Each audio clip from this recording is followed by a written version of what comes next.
Hello 8th graders, this lesson is all about the phases of matter, which are ELRs 2.3 and 2.4. In this lesson, you're going to learn about solids, liquids, and gases, but more about why they do what they do. Since we're in the properties unit, you need to know that all matter has these three phases. So whether we're talking about lead or nitrogen or anything that's an element off the periodic table, really, they all can be a solid, a liquid, or a gas. And solids, liquids, and gases, no matter which kind of material you are, all have similar behaviors or properties. And so that's why it's in this properties unit. The nice thing about knowing about this, and the reason why we're learning it, is because if you understand some of the properties of solids, liquids, and gases, you then know something about every element in the universe because they all follow the same rules.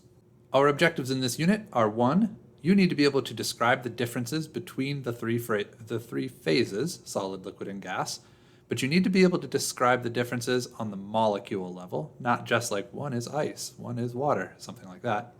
And then the second objective is that you need to be able to understand and explain how the different phases change from one type to the other, like what's happening to the molecules to make something go from solid to liquid or something in between. Your very first step for this lesson is actually a reading. You can either choose to take this reading off of the front counter if you are in my classroom right now, or there is a digital version of it attached in Google Classroom. Once you open up the reading, I need for you to follow along and take notes on your student handout. The student handout looks like this. Please notice that there are a couple of different parts, and they all have page numbers associated with them. So, for this table, you're going to find the information that goes there on pages 2 and 3. In the next section, you have 3 questions. You're going to find the answers to those questions on page 4.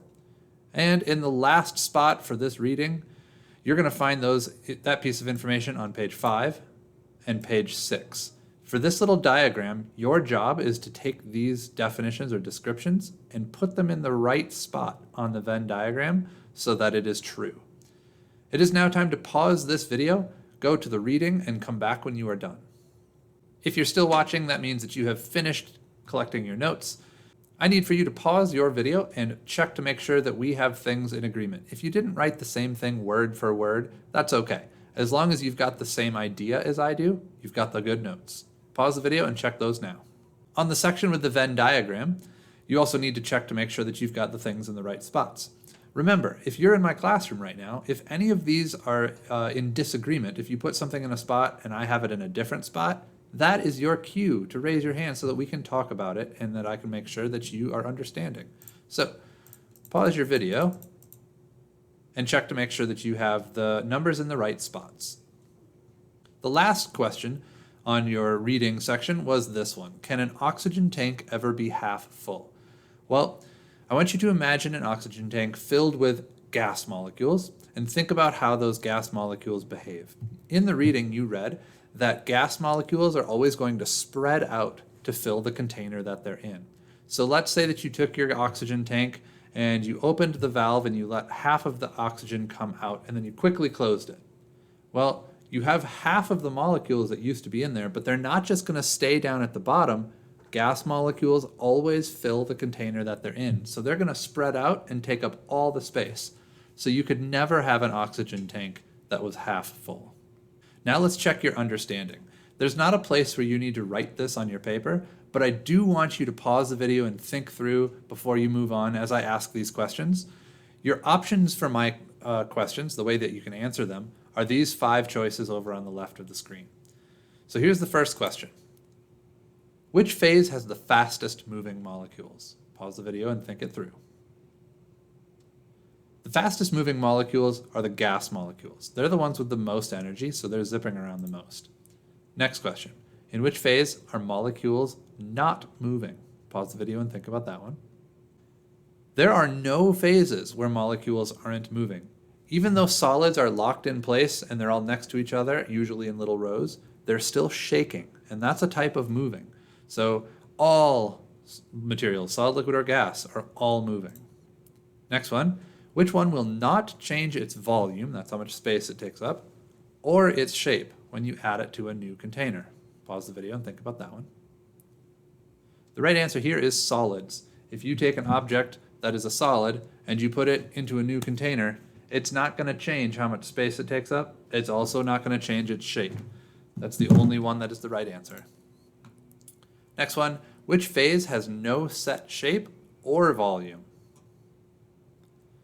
The right answer for this one is gases.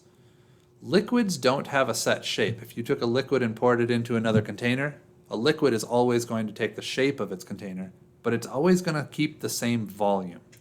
Gases are the only thing that are going to take the shape of their container and fill to take the volume of the container also. Next one, which phase will keep its volume but not its shape if moved to a new container? And that, of course, is liquids. Liquids will keep its volume. This is about 500 milliliters of water. If I poured it out onto the floor, it would still be 500 milliliters of water, but now it would be taking the shape of the floor. Here's where we're at so far in our objectives. At this point, you should be able to describe the differences between the three phases, solids, liquids, and gas, in terms of how they move. Solids are locked in place, but they're still moving. Liquids can move around each other, but they're stuck near each other. And gases are moving around like crazy, not stuck to each other. The next part of our lesson is to talk about why do they go from one phase to the other, and what does it take to make that happen? So if we're going to go from solid to liquid to gas or back the other direction, what has to happen to those molecules to make that happen? On the last page of your handout, there's a paragraph about energy. And this paragraph is the key to answering our objective for this second half of the lesson. What I need for you to do is pause this video and very carefully read that paragraph and answer the 4 boxes that are underneath it. If you're still watching, you have finished reading the paragraph and you have attempted the 4 questions at the bottom of that paragraph. The first one says, what is an intermolecular bond? And I found this picture that I think helps pretty good. So intermolecular bonds are the reason why molecules stick to each other. We call it a bond when molecules stick to one another. And all molecules do this. This is a property of all matter. All matter wants to stick to itself. They want to make these intermolecular bonds. The next one is, what does it take to break these bonds? In order to break an intermolecular bond, it takes heat. Heat is the thing that makes molecules shake more and move more. So if you imagine 2 little molecules in the solid state, so they're relatively cool, they're not moving very much and they're able to stick to each other because they're not shaking too much. But if we add some heat, they're going to shake more and more until they can't hold on to each other anymore because they're just shaking too much. And then they break apart a little bit and they turn into a liquid. They're still near each other because liquids still have intermolecular bonds. They're just not as strong as the ones in solids. But they're definitely weaker than the solids, and so they're able to move around each other. If we add more heat, they break apart completely. And gases, they're just moving around with too much energy. They want to, but they can't stick to each other because they have too much energy. So then the next box, what does it take to make these bonds? All you have to do is take away energy. Molecules want to stick to each other. All you have to do is take away the energy and turn down the temperature. So then the last question, in what state are the bonds the strongest? That would be solids.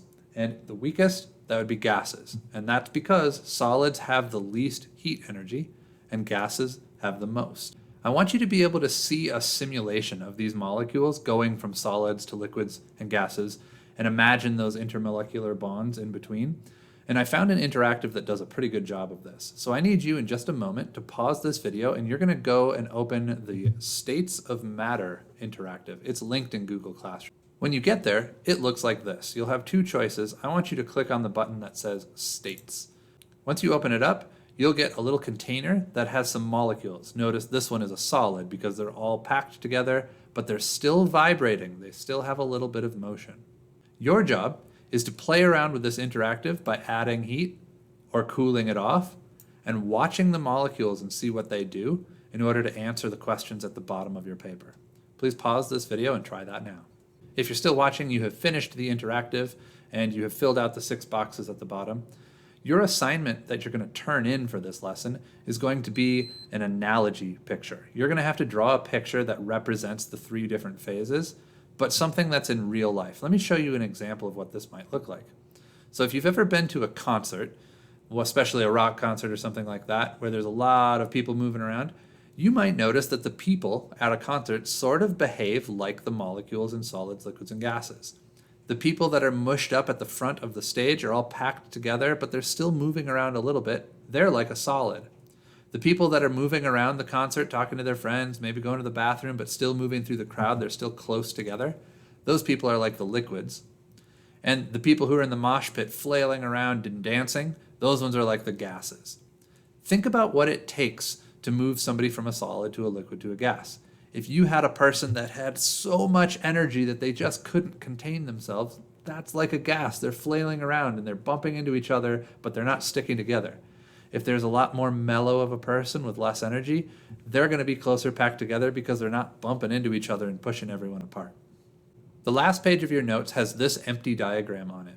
What we need to do is we need to sum up everything that we've talked about in one little picture so that you can remember the names of these things. Some of this stuff you've for sure heard about. Let's start filling it in together. In the boxes in between, I want you to make a really simple little sketch of the molecules. So solids are packed together, but usually in orderly little rows. Liquids are still pretty packed together, but they're all random and messy, but still close. And gases, of course, are all spread out. Notice that this is on a little stair-step model. So solids are at the bottom and gases are at the top. And that's to represent how much energy is being added or taken away. If we start with liquids and take away energy and go down a step, that's what we call freezing. And remember, that's how the bonds get formed. All you have to do is take away energy and bonds automatically form themselves. We're making strong bonds. If we go back the other direction and add energy and we go up a step, well, now those molecules are moving around too much that they can't hold on anymore and we break those strong bonds. If we keep going up the staircase and add more energy after liquid, we're going to evaporate or boil. You could also say boil. And this is when we break all the bonds. The molecules have far too much energy to hold on to each other anymore. And then if we go back down the staircase from gas and we take away some of the energy, we call that condensing.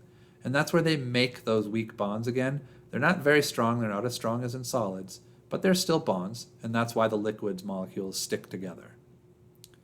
Now, molecules can also skip right over the liquid phase and jump from solid to gas or gas to solid. If they go from gas to solid, we call that deposition.